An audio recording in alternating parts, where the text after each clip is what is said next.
ঘাসটা কম লাগে, কিন্তু এর পাশাপাশি হচ্ছে কি দানাদার খাবার আছে, পুরা ভুসি ভুট্টা সব কিছু কিন্তু আপনার আলাদা একটা ফান্ড রাখতে হবে এই ষাঁড় গরু পালার ক্ষেত্রে, যেটা আপনার গাভীর ক্ষেত্রে লাগে না শুধুমাত্র। আসসালামু আলাইকুম, সবাইকে স্বাগত নিবিড় কৃষি চ্যানেলের নতুন আরও একটা ভিডিওতে। তো অনেক দিন পর আসলে নিজের খামারে নিজের ছোট্ট একটা ভিডিও নিয়ে আসলাম, এবং ভিডিওটা আসলে কী নিয়ে টাইটেল থেকে ইতিমধ্যে বুঝে গেছেন। তো আসলে ভিডিওটা হচ্ছে ঘাস নিয়ে, অনেকদিন পর নিজের ঘাসের আপডেটটাও নিয়ে আপনাদের সাথে একটু শেয়ার করার জন্য আসলাম। তো আসলে যে বিষয়টা আজকে আলোচনা করব সেটা হচ্ছে যে আসলে তো আমার পিছনে আমার যে ঘাসের ক্ষেতটা দেখতে পাচ্ছেন, ঘাসের সাইজও দেখতে পাচ্ছেন। আর এই মুহূর্তে আসলে এই সাইজের ঘাস কিন্তু কল্পনা করা যায় না, আরও বড় হওয়া উচিত ছিল। পিছনের দিকে যে গাছগুলো মানে কাটছি, এটা তো আমার মানুষ মানে আমার থেকে আর বড় হয়ে গেছিলো। তো আরেকটা বিষয় মোটামুটি সবাই জানেন যে আমার হচ্ছে আপনার 1 বিঘা ঘাস আছে, মানে 30% আমাদের এলাকায়। আর বর্তমানে গরু আছে হচ্ছে আপনার 2টা বড় গাভী এবং একটা বাছুর, আপনি স্ক্রিনে দেখতে পাচ্ছেন বকনা বাছুর। এখনও দুধ ছাড়ে নাই, কিন্তু পর্যাপ্ত পরিমাণ বা প্রাপ্তবয়স্ক খাওয়ার জন্য। তো এই হচ্ছে ঘাস আমার সাইজ আর কি, আমার মতোই।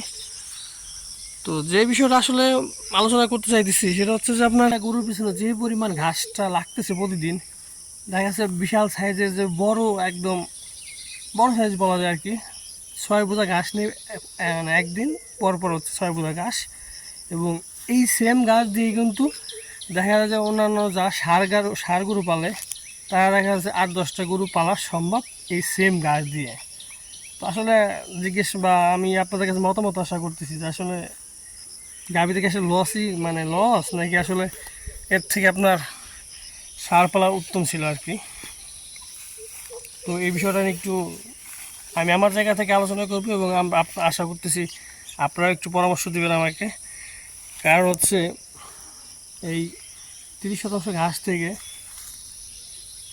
এখন হচ্ছে ঘাসের মানে মানে ফুল সিজন আর কি, এই সময় কিন্তু ঘাস সর্বোচ্চ বড় হয় এবং শীতের চাইতে দ্বিগুণ পরিমাণে দেখতে পাচ্ছেন। অন্যান্য সময় কিন্তু যারা নিয়মিত আমার বিয়স সবসময় দেখা যাচ্ছে মানে ছোটো ঘাসে আমি কাটি।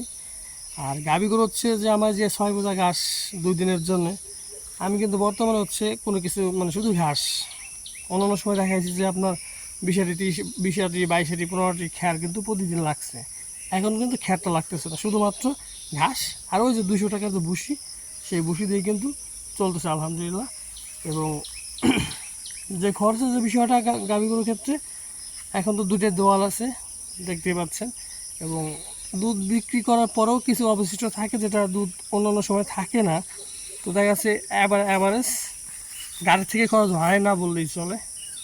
তো এক্ষেত্রে আপনি আসলে সিদ্ধান্ত নিতেই পারেন আসলে কী করবো, গাভী পালবো নাকি আসলে ষাঁড় গরু পালা উত্তম।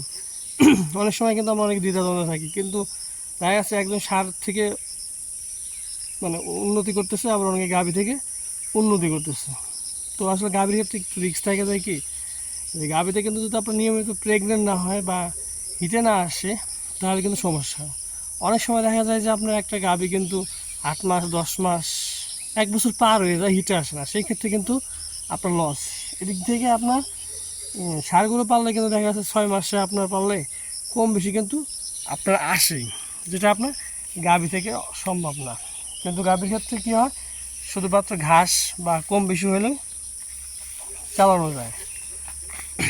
আর ষাঁড় গরুর ক্ষেত্রে কিন্তু আপনার নিয়মিত কিন্তু ওর প্রতি খরচ অব্যাহত রাখতে হবে, মানে অর্থাৎ যেদিন কিনে আনবেন সেদিন থেকে শুরু করে আপনার যেদিন বিক্রি করবেন, বাইরে থেকে বিদায় দেবেন, সেই পর্যন্ত কিন্তু আপনার ষাঁড় গরু খাবার সরবরাহ করতে হবে। হয়তো বা ঘাসটা কম লাগে, কিন্তু এর পাশাপাশি হচ্ছে কি দানাদার খাবার আছে, পুরা ভুসি ভুট্টা সব কিছু কিন্তু আপনার আলাদা একটা ফান্ড রাখতে হবে এই ষাঁড় গরু পালার ক্ষেত্রে, যেটা আপনার গাভীর ক্ষেত্রে লাগে না। শুধুমাত্র আল্লাহ কোনো বড় বিপদ আপদ না দিলে একটু পরিশ্রম করতে পারলে আপনার গাভী কিন্তু নির্দ্বিধায় পালতে পারেন। কিন্তু ষাঁড় গরুর ক্ষেত্রে কী হয়, আপনার আলাদা একটা ফান্ড রাখ, 6 মাস পালবেন, 6 মাসের জন্য নগদ টাকা একটা ফিক্সড রেখে দিতে হবে। আর যদি নগদ ইনকাম থাকে সেক্ষেত্রে আলাদা আনতেছেন খাওয়াইতেছেন একটা বিষয়। তবে গাভীর ক্ষেত্রে হচ্ছে একটু রিস্ক থাকে না, যদি গাভী হিটে না আসে বা গাভীর না হয় সেক্ষেত্রে দেখা যায় একটা লস সম্ভাবনা থাকে। আর যদি আপনার ফেভারটা কপাল, আর গাভীর ক্ষেত্রে একটু কপালের ব্যাপার স্যাপার আছে, অনেকের ক্ষেত্রে শ্যুট করে না, অনেকের ক্ষেত্রেই শ্যুট করে। তো এই বিষয় তো স্ক্রিনে দেখতে পাচ্ছেন এই প্রতিদিন কী পরিমাণ ঘাস লাগে, এই ঘাসগুলো নিয়ে কাইটে আবার গরুকে দেয়া, মানে আমি যখন ঘাসগুলো নিয়ে যাই মানে আমি তো আমার বাড়ি থেকে প্রায় 1 কিলোমিটার দূর আমার ঘাসের ক্ষেত্রে। অনেকে কিন্তু বলে কি রে তোর এই 2-3টা গরুর জন্য এত ঘাস লাগে নাকি, কিন্তু আসলে গাভী গরু খাবার খায় বেশি। আর গাভী গরুর ক্ষেত্রে ঘাস, কাঁচা ঘাস যতটা দিবেন মানে দুধের প্রোডাকশনটা ততটা বাড়ে আর কি। তো এতটুকু আসলে অনেক সময় অনেকে দ্বিধাদ্বন্দ্ব থাকেন যে গাভী নাকি সার কোনটা বললে ভালো হবে। বা আমি হচ্ছে গাভী পালি, আমি আসলে আমি বারবার মানে অনেক সময় এই ধারণা দেওয়ার আপনাদের চেষ্টা করি যে আসলে গাভী থেকে কতটা মানে সফল হওয়া সম্ভব বা আমি কী অবস্থায় আছি সেটা কিন্তু আমি আপনাদের ধারণা দেওয়ার চেষ্টা করি। বিশেষ করে আমার চ্যানেল প্রথম থেকে যারা আছেন তারা কিন্তু আমার এই গাভী সম্পর্কে ভালো একটা ধারণা মানে সবসময় আমি আমার টুক দিতে মানে দেওয়ার চেষ্টা করি। বাদ বাকি আপনাদের ইচ্ছা, আসলে আমি আপনাদের কতটুকু বুঝাইতে পারি সেটা আল্লাহ মাহবুদ জানে এবং আপনারা জানেন। তো এতটুকু আসলে আমি গাভীতে আর কি হ্যাপি আছি আর কি। সব ভালো থাকবেন। আসসালামু আলাইকুম।